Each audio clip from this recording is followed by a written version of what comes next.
السلام عليكم ورحمة الله وبركاته.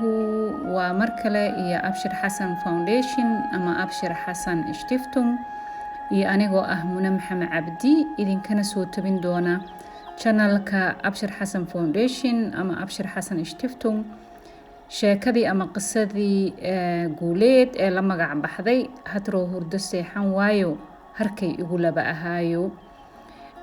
walaalayaal waxaan idinka codsanaynaa haddaa sheekada aad la socotaan oo ka heshaan inaad qaybaha hore horta dhagaysataan si aad u wada fahantaan. maxaa la yidhaahdaa sidoo kale inaa sheerka iyo like iyo maxaa la dhahaa commentigana iyo maxaa la dhahaa subscribe-na aad maaragtay noo saartaan waana ku mahadsantihiin. waxaan ka bilaabaynaa sheekadu meeshay noo joogtay oo ahayd qaybtii 7 iyo guuleed oo qolkii ay Jamiila seexisay kadibna uu biyo dalbanayo laakiin aysan maqlayn iyadoo ama aysan dhug u lahayn maadaama asaga yacni kelmadahaas uu ku hadaaqayo ama biyaha uu ku hadaaqayo aysanba soo dhaafayninba maaragtay bushimihiisa. halkaasaan ka bilaabaynaa. guuleed naftiisii ayaa marna qarweysa dikaanka xanuunka iyo danqashada uu korkiisa ku hayo jeermiska jismiga hoose galay iyo kan jirka kore hareereeyay ayay maskaxduna sawir ahaan u horkeenaysaa.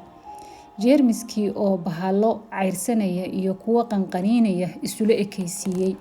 marna riyadu ay hortiisa ugu sawirmayaan haro biyo ah oo awood uu ku cabo haysan.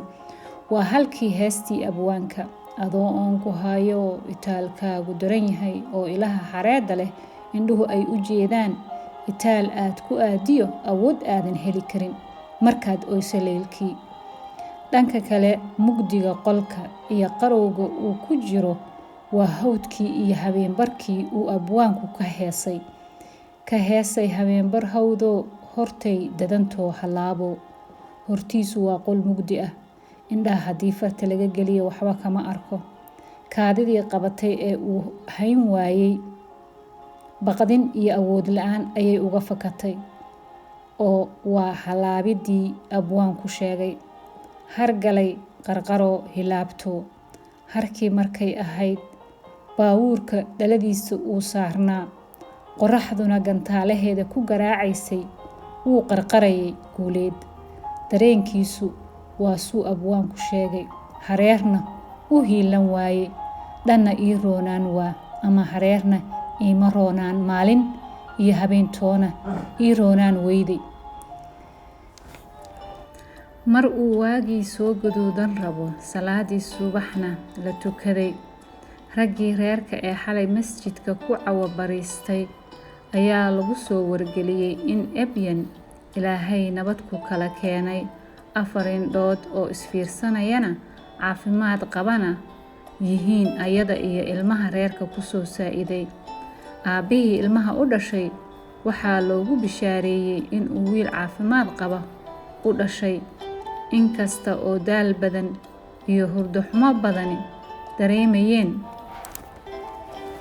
mar uu waagii soo gaduudan rabo salaadii subaxna la tukaday raggii reerka ee xalay masjidka ku cawabariistay ayaa lagu soo wargeliyey in ebyan ilaahay nabad ku kala keenay 4 indhood oo isfiirsanayana caafimaadna qaba yihiin ayada iyo ilmaha reerka ku soo saa'iday.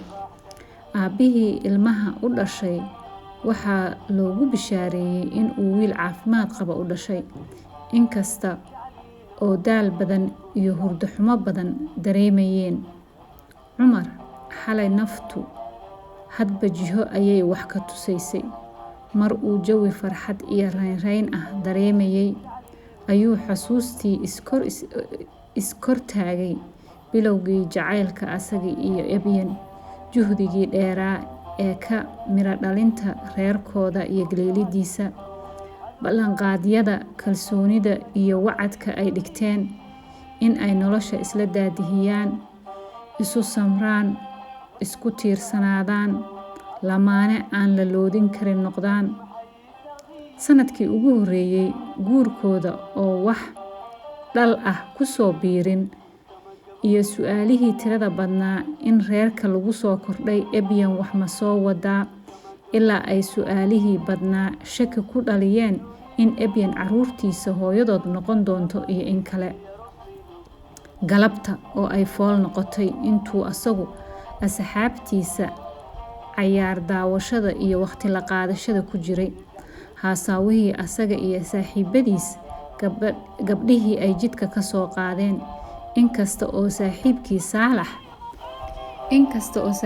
Saalax oo carmal ah sheekadoon ahaa, haddana inuu dhankiisa ka hamiyey gabadhii quruxda badnayd, intuuse gadaal ka khajilay xaaskiisana ilmihii ugu horreeyay curanayso iskula faqay, haddana isxasuusiyey sabab sow nin rag ah oo Ilaahay afar u baneeyay igama dhigin, maxaa iga xarimaya.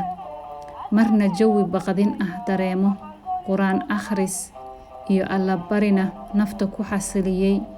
Muxibbada xaaskiisa iyo qadarinteeda dareenkiisu buux dhaafshay.